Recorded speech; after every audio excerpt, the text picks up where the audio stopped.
Assalamualaikum warahmatullahi wabarakatuh. Hello everyone. We are from group 6 with the team member. The first one is me, Marwa Putri Bulkhairi, with student ID number 20018072. And my partners is Ulmi Kamila with student ID number 20018161. Definition of paraphrasing. Paraphrasing is taking the main idea from a source material, rewriting it with your own wording and style. And next, benefits of paraphrasing. First one is paraphrasing can help you prevent overuse of direct quotations, and it can be more concise than quoting. And the second one is paraphrasing can help you think about and understand the text that you are paraphrasing. When you reparaphrase another person's idea, it forces you to think about what that person is really saying. Next, when to paraphrase. First, preserve the meaning. You can paraphrase when you are able to reward the author's idea with changing the meaning. Second, when only the information is important. You should paraphrase when you want to express an idea from a source, but the source is not particularly noteworthy or the way the passage is paraphrased is not especially unique or impactful. And the third, to support your argument. Use paraphrases in the body of your paper in order to back up your thesis. Make sure all of the ideas that you use are relevant to the point that you are trying to make. Next, understand the source. Make sure you know and understand what the author is saying before rephrase. Be accurate.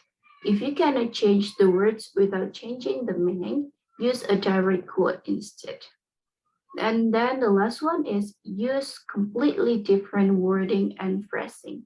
Be sure that your word choice, phrasing, and sentence structure are completely different from that of the original source.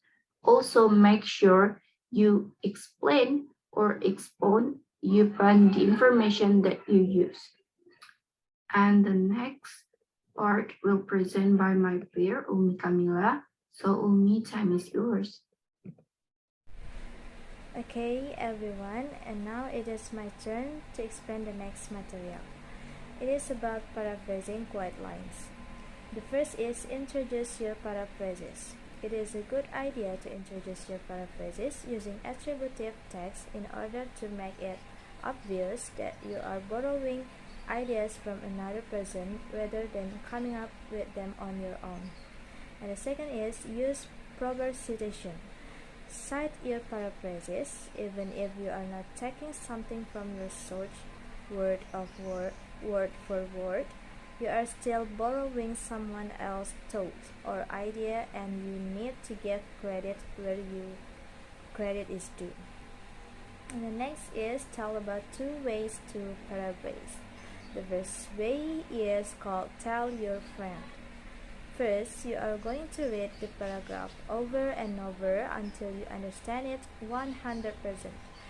This can take some time, but it is a necessary step, so don't skip it.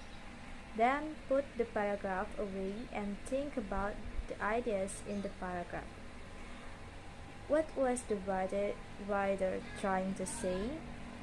And the third is imagine that you need to tell your friend what you just read, so you are going to say those ideas in your own words without looking at the paragraph. You don't have to repeat every small detail, but you want to be sure to repeat the important ideas. The second way, to paraphrase, takes longer, but it is really helpful, especially if you have to paraphrase something difficult. It is called the Grammar Toolkit. The idea here is that you use different grammar tools to make changes to the sentence. And if you use enough tools, well, then the sentence becomes your own words. And there are 5 grammar tools that we can use to paraphrase. The first is synonyms. Second is move parts of the sentence. And the third is change the parts of speech. And the fourth is change affirmative to negative. And the last is combined. Synonyms are words that have similar meanings, and we always want to use synonyms when we paraphrase. But we have to be careful, because if we overuse synonyms, or if we just start lodging in a lot of synonyms in our paraphrase, the paraphrase sometimes sounds strange. So we need to choose synonyms carefully. And the means of move parts of the sentence is many long sentences in English have parts that you can move, and this is an easy way to make your paraphrase better. And the third is change the parts of speech. Parts of speech are noun, verb, adjective, adverb, and this is a tricky one, but in some sentences it works really well. Fourth is change affirmative to negative, or we can say this vice versa. Here you are going to look for words that you can change by using a negative. Combine, means when we have a paragraph, we can take some of those sentences and combine them to make our paraphrase better. So I think that's all of my explanation today's topic. And if anyone have any question, we can discuss it in the forum discussion.